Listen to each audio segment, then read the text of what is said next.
All right, welcome to the Fantasy Six Pack 2023 Fantasy Baseball Outlier shows. We're going to be covering the catcher position, and my name is Joe Bond, founder of FantasySixPack.net. Helping me out to go through these is Austin Cull. He's a new contributor here at Fantasy Six Pack. You're going to be seeing his face all over the YouTube channel. And also make sure you check out his own fantasy baseball show, On Deck Fantasy baseball on deck. podcast. Yeah, fantasy baseball on deck. I'll make sure I put the link in the show notes so you can check that out. And Austin, let's get rolling here, shall we? Absolutely. Look forward All to right, it. man. So bring in the presentation here. And first up, a catcher who was traded from the Atlanta Braves over to the Milwaukee Brewers here this offseason, William Contreras. Had a pretty successful 2022 campaign in limited work. We saw 20 home runs, about 51 runs, 45 RBI. Was a very valuable catcher for a brief stint of time there last season. But why do you like him as an outlier here? Yeah, we actually saw the true power of World Series fans voting in their guys the next year. As a part-time player, he was an all-star this past season. Whatever that value attributed to him is whatever. But with him specifically, of all of the, let's say, the top 100 players, from batter wise, he averaged the second highest total bases per hit in all of Major League Baseball, both AL and NL, when he was basically meaning that he's getting the absolute most of his plate appearance opportunities, which I'm really, really excited about, and really not sacrificing average either. So he's a 267 hitter. He would have been a 28 home run guy with 500 at bats. He cleared out of Atlanta. He's such a good bat. They were trying to find space for him in the outfield even, and he was put out there for one game and a ball just sailed right over his head, rolled in the wall. So I think Atlanta just kind of said Sean Murphy and Deonard are we're just going to go the defensive route. They've got plenty of offense. He's still figuring things out from a play caller perspective, like a pitch caller, but with the really, really established pitching in Milwaukee, I'd like to think that maybe the pitchers will bring him along so that his back can really thrive. Playing every single day. I think he has the highest ceiling of anyone in that Milwaukee Brewers lineup. I think he's going to immediately play in the 3-hole. And the big thing about him being a catcher, now obviously catcher is, I think it's deeper this year than it has been in past years. But when he is not behind the plate, they're going to be trying to save his legs. He has that DH spot, and he's going to be that guy every day. I think that his ceiling is astronomically bigger than Rowdy Tellez. He's going to be that DH guys on his off day. So I think getting 500 bats out of William Contreras is absolutely going to happen, and this is kind of my guy I'm going to go after given the value. And guys, we're specifically focusing on the ADP 150 plus. So really excited about William Contreras.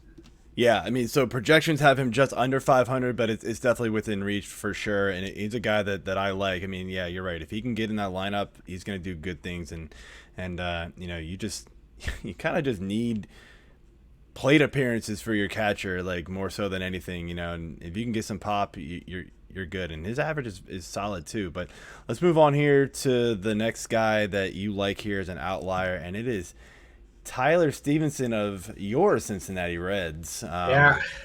Yeah. Always been a guy that has been a favorite for fantasy analysts. Just never really seemed to put it all together for whatever reason. So why do we think this year is going to be different for him?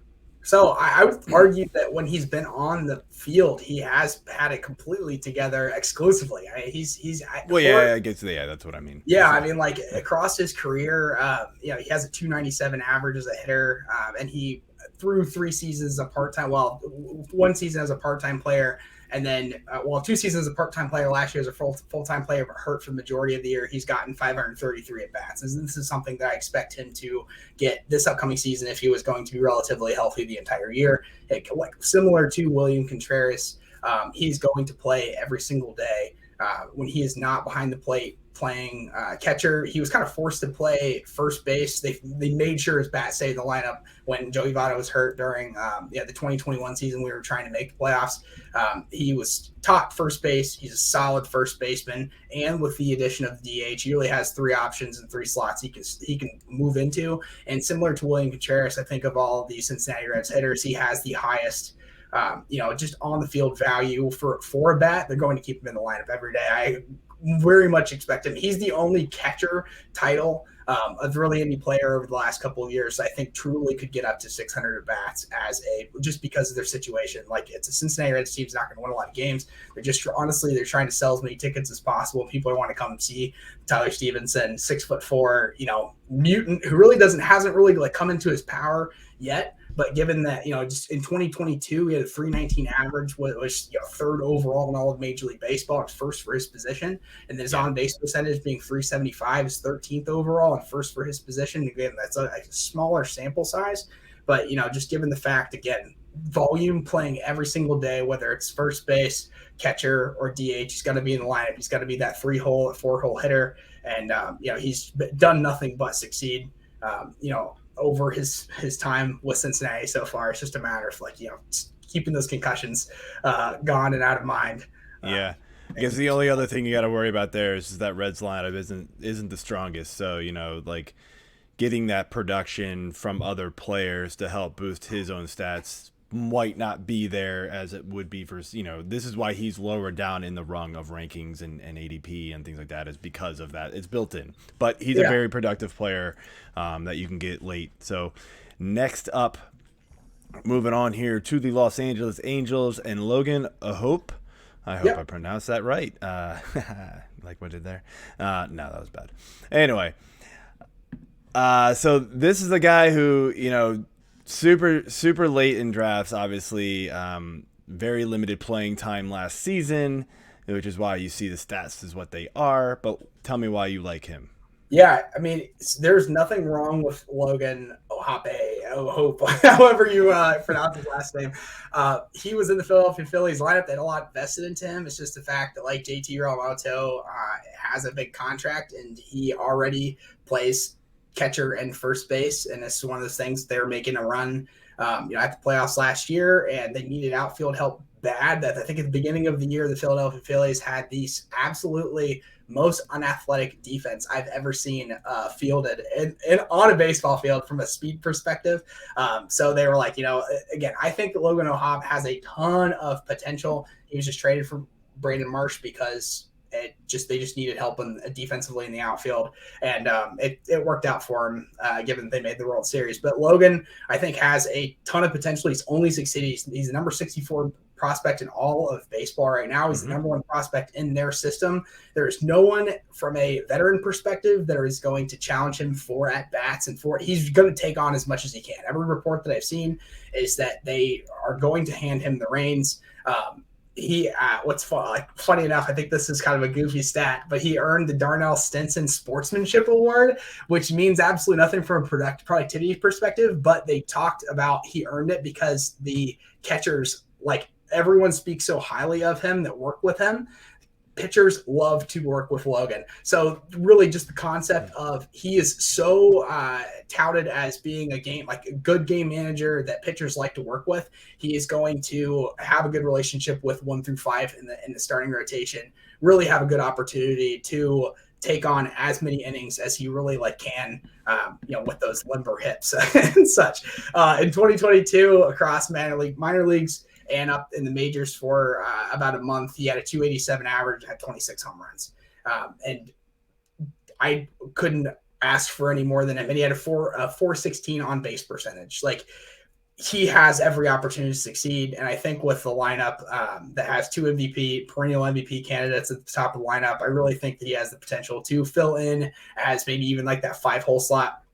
He won't, just for contracts and political reasons, he'll never make it above the 5-hole. But just the fact that he's got offensive productivity around him, when that Angels offense is completely healthy, it's one of the most potent baseballs. Just that they usually get decimated at some point middle of the season and they can never put it back together, and then their pitching gets hurt, and then it's just a trash can fire from that point on. So are you trying to tell me that Mike Trout and Anthony Rendon aren't going to stay healthy all season long? Come on, man.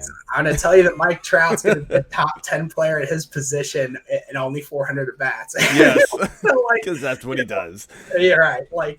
So I think Logan has all of the opportunities. It's just a matter if he got traded for. I think that the Phillies accepted a worse deal because they needed an outfielder so bad. I think that the Angels really profited from this trade. Marsh was a highly touted prospect too, but he's going to take all the innings. Has no competition. Should be a good season for O'Hoppe. I think he's going to do good. Yeah. And we're going to go another young buck here, and that is Francisco Alvarez of the New York Mets, another guy who just got saw a cup of coffee in the majors last year. This is basically another one of the top prospects in his organization. And I believe he's a bit higher of a touted prospect overall than he's the number one overall prospect in all of baseball coming into 2020. All right. Yep. So, Francisco Alvarez going into 2022 season as a 21-year-old child, as was the number 7, I think, overall prospect. Now he's moved up to number 1 to start the year. This is not somebody you're going to draft. Well, depending on if it's a dynasty league, he's already taken and stashed away most likely. But it's not someone you're going to draft on draft day, but it's just super. It's worth mentioning because he has a super rare 70 power grade. If you know how scouting grades work, it goes from 0 to 80, and an 80 is almost unheard of. The last player to get an 80 anything was the shortstop for Wander Franco for the Rays. Tampa Bay Rays got an 80 grade for contact and hitting specifically, and that's like a generational talent in that particular tool. So you can consider Francisco Alvarez as a prospect alone coming up. Super evasive 70 grade is essentially a 90th, 95th percentile in his generation kind of thing with power. So he's going to spend a very significant amount of time at the beginning of the year figuring out how to really work a game and manage a game, call pitches, and all these things. But the second that he comes up, I think he really has an opportunity to make a difference. And that 167 average that you're seeing for 2022 was over just a handful of bats to end the year. Yeah, we got 14 at bats. We're okay. Yeah, and they're falling apart. Yeah, they're falling apart at the very end. They give up the division lead. There's a ton of pressure, when they're playing against the Braves or whatever. There's a ton of pressure to succeed, and I think he wasn't set. That's not the time that a prospect comes up, especially a highly touted one comes up and really lights the world on fire. So they have Omar Narvaez to sort of take on the team for the first couple of months. But Francisco Alvarez, if they're really invested into getting him, the range this year, I think it'll be really, really important moving, through the back end of the season. Fantastic. I like it. So that is it for our catcher position. I want to remind everybody to hit that subscribe button and check out the rest of our 2023 Fantasy Baseball Outlier videos here that we're going to be launching. And we got more coming. So make sure you subscribe. See y'all later. See ya.